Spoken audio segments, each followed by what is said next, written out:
So thank you for being here today at noon in celebration of the 100th anniversary of the right for women to vote.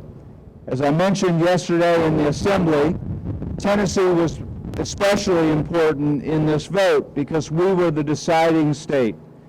And it's a lovely story about a legislator from East Tennessee who cast that vote and claimed the victory for women around our country to have this right to vote. So not only is Tennessee important, but our own school is significantly involved in that one of our graduates, Alan LaQuire from the class of 1974, did a lovely statue or statues of this movement in Tennessee, and you can see those statues if you go down to the Parthenon. I think it's also very appropriate that a boys' school takes a little time today to remember the rights for women to vote and has this brief celebration. We also got a little vase of yellow roses because, as I mentioned yesterday, those in support of the right for women to vote wore yellow roses, those opposed wore red roses. So today, following the ringing of the bells, which will happen momentarily, two of our students, Jack Roberts and Anson Anderson on my right, will read the 19th Amendment, which is relatively short, and they'll also read excerpts from a proclamation that our City Council passed just recently. And it's also of note that one of our parents and one of our alums were part of the sponsorship of that proclamation, Ms. Henderson and Mr. O'Connell. So with that brief intro, I'll get up on this ladder.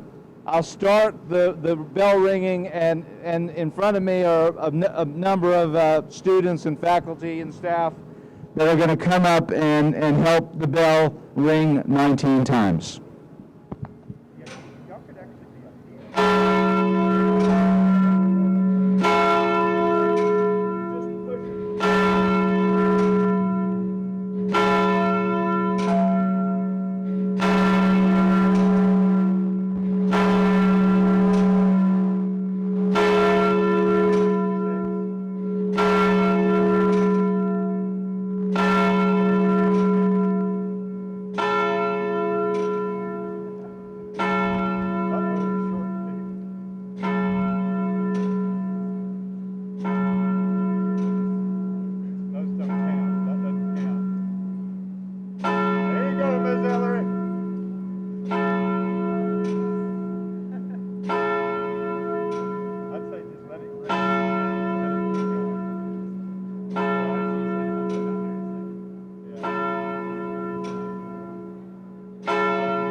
Yeah, I think so. So y'all are up a little bit high.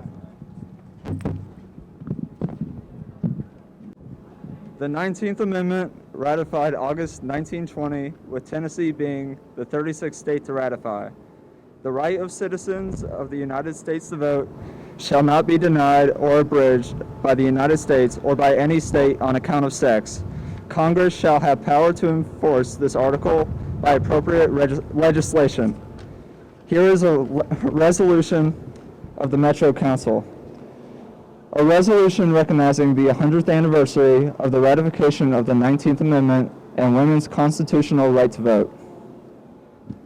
Whereas August 18th, 2020 will mark the 100th anniversary of the ratification of the 19th Amendment, guaranteeing and protecting women's constitutional right to vote, and whereas Tennessee played an important role by becoming the last state needed to ratify the 19th Amendment on August 18th, 1920, and whereas making women's right to vote a reality was a long and difficult journey which took decades of protest and effort, beginning in mid-19th century with lectures, letters, marches, lobbying, petitions, and civil disobedience. And whereas suffragists began their organized fight in 1848 when they demanded the right to vote during the first Women's Rights Convention in Seneca Falls, New York, where they adopted the Declaration of Sentiments, which called for equality between the two sexes. And whereas following the convention in Seneca Falls, prominent free black women abolitionists and suffragists subsequently attended, spoke, and assumed leadership positions at many women's rights gatherings throughout the mid-1800s, including formerly enslaved Sojourner Truth, who delivered her famous Ain't I a Woman speech at the National Women's Rights Convention in Akron, Ohio. And whereas the Civil War sidelined the suffrage movement as many women assisted in war efforts, and then encountered another setback when the movement became divided over the issue of voting, rights for black men. And whereas in 1869, Elizabeth Cady Stanton and Susan B. Anthony formed the National Women's Suffrage Association, concentrating their efforts on a federal constitutional amendment that would grant women the right to vote. And whereas that same year, Lucy Stone, Julie Ward Howe, and Thomas Wentworth Higginson founded the American Women's Suffragist Association and focused their efforts on state campaigns to achieve women's suffrage on a state-by-state basis. And whereas some prominent black suffragists did become members of both women's suffrage groups, including Hattie Purvis, who was a delegate of the NWSA, as well as a member of the executive committee of the Pennsylvania State Suffrage Association, as well as Charlotte Fortin and Josephine St. Pierre Ruffin, who joined the AWSA. And whereas in 1878, the NWSA, along with the collective suffrage movement, successfully lobbied Congress for a constitutional amendment, which was then ultimately defeated when it reached the Senate floor in 1887. And whereas finally on May 21st, 1919, after many failed votes, the federal amendment passed the House and subsequently passed the Senate. And whereas then the work to pressure the states to ratify the amendment began, culminating with Tennessee's historic and pivotal role as the 36th and final state needed for ratification. And whereas ratification of the 19th Amendment enfranchised 26 million American women, with more than 8 million women across the U.S. voting in elections for the first time on November 2nd, 1920. And whereas it is fitting and proper that the Metropolitan Council recognizes and honors the 100th anniversary of the ratification of the 19th Amendment, and further recognizes that the fight for women's equality still continues today. now therefore be it resolved by the Council of the Metropolitan Government of Nashville and Davidson County. the Metropolitan Council hereby goes on record as recognizing the 100th anniversary of the ratification of the 19th Amendment and women's constitutional right to vote, and further encourages continued efforts for women's equality.